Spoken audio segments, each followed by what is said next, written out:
What's going on, everybody? Welcome back to War 12, Season 25. Oh, we're finally at the end.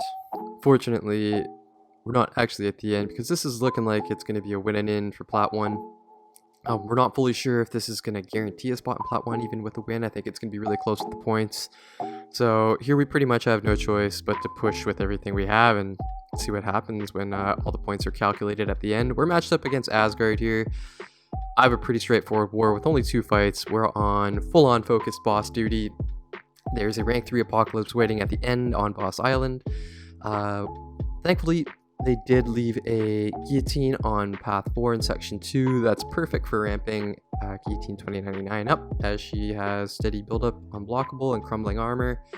Both nodes that present no threat to the game plan of finishing the fight with a special 3. So this is who we're bringing in.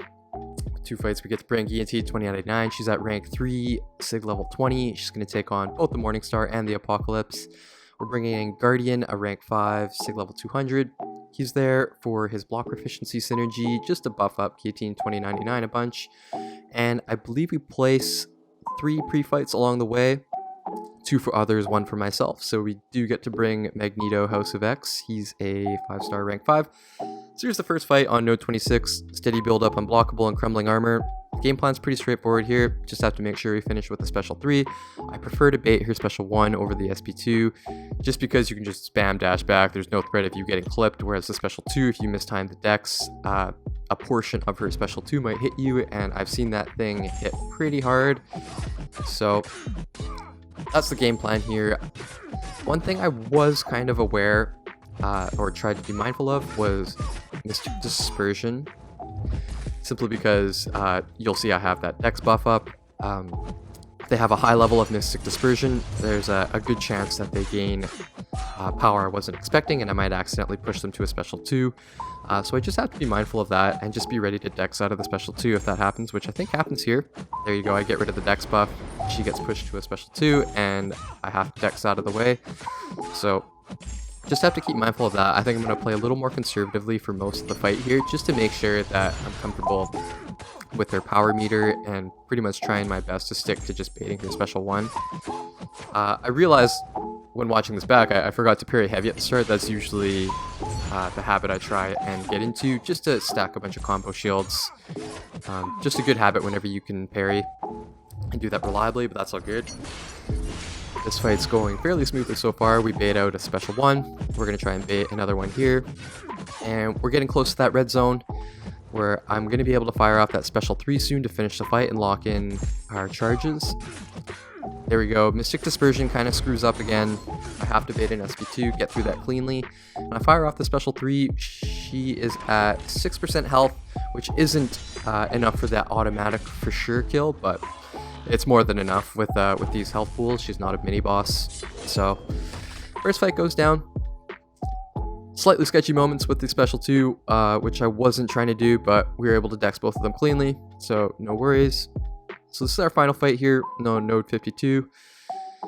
Rank 3 Apocalypse. We've done this fight twice this season. Both went fairly smoothly. Both were solos.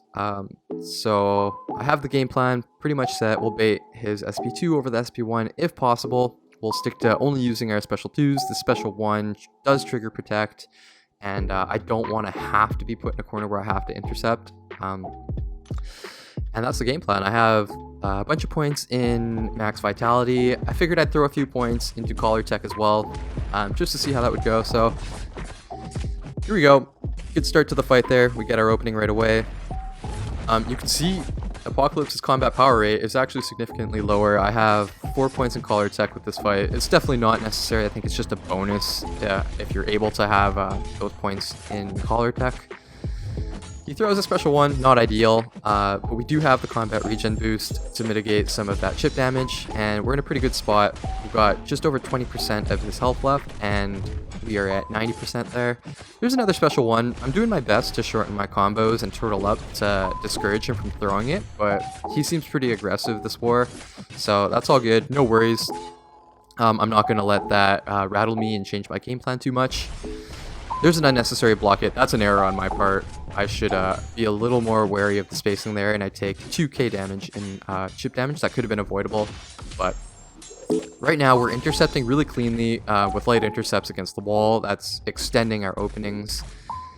And you can see it's doing a good job of preserving our health as we're just hit the 70% health mark, and he just dipped below 40. So right now, the health race is looking really, really good. I have tons of health to spare, and our hits are just going to be getting more and more potent as the fight goes on, so long as we don't lose our combo. Fade out a heavy there. I'm going to try my best to prevent him from throwing his special 1, just by turtling up as much as we can. Looks like a combo into a special 2 should be enough to push him towards his, and at this point I know the fight is pretty much over. He's at 6% health, I have over half of my health left, and this combo is going to finish him. And there we go. Super clean Apocalypse fight. I was really glad to end off the season. That's definitely my cleanest one out of the 3 that I've had this season. So yeah, pretty pumped with that ending of the war. RPG ended up dying once. That's a really, really cool performance to end off the season. But the results came in, and pretty much the worst case scenario happened. It looks like we're sitting in Plat 2 at rank 1. We are around 1,200 to 3,000 points away from finishing in Plat 1, which I think is 2 to 3 attack bonuses. So that hurts. Nothing we can do about it. But I figured I'd throw together end of season graphics. This is a season heat map. Just showing all the nodes and paths that I've taken throughout the season. It took 54 fights through 11 wars. I know there's 12 wars in a season, but War 2 was against a shallow ally, so that doesn't really count. I didn't upload a video for that one because there's really just nothing to show. It was 4-star defenders, so I didn't count that. So there's 54 fights. We managed to get through all of those without dying. And these are the attackers that I used. I was actually pretty surprised when I saw the numbers on Torch. I didn't think I used him that much this season. Turns out he was my most used champ. He took on 11 fights. Omega, super trusty. I thought I used him a lot more, but turns out I only used him for, I think, 3 wars, and it was only 10 fights. So that was really cool. Magneto, such a beast. I was thankful I was able to use him. Guillotine got some usage. She took on 2 fights. Every war there was an Apocalypse boss, so that was cool. Dr. Octopus, I was thankful I was able to use 5 times this season. All pretty cool. I get really excited when I get the chance to use him in war.